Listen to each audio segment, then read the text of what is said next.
Le chemin de fer du Vivarais, un des réseaux à voie métrique français les plus connus, y compris dans les pays voisins. Ses paysages grandioses et variés, ses grosses locomotives Mallet et ses autorails Billard, impeccablement entretenus jusqu'au dernier jour, ont fait sa popularité.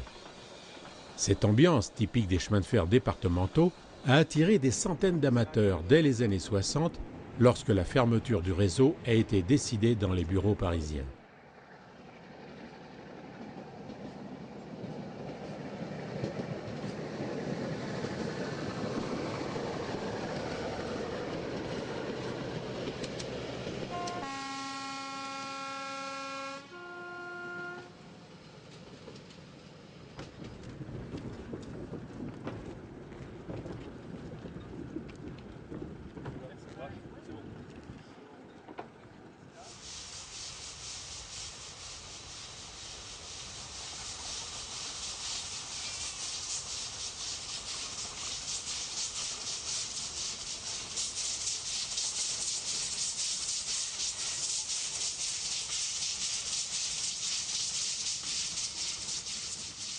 Après la date fatidique, le miracle s'est produit à 2 reprises.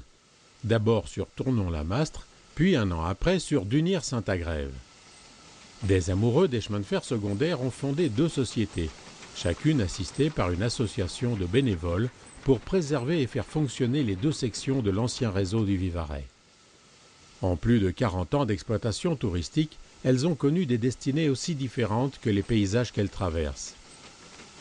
De grands moments, mais aussi des périodes difficiles, avec des fermetures et des remises en cause qui ont débouché sur de nouveaux espoirs.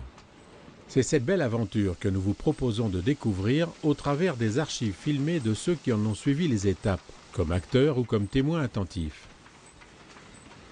C'est aux années 1870 que remontent les projets de liaison ferroviaire entre la vallée du Rhône et celle de la Loire, afin de désenclaver les monts du Vivarais et les hauts plateaux du Volais.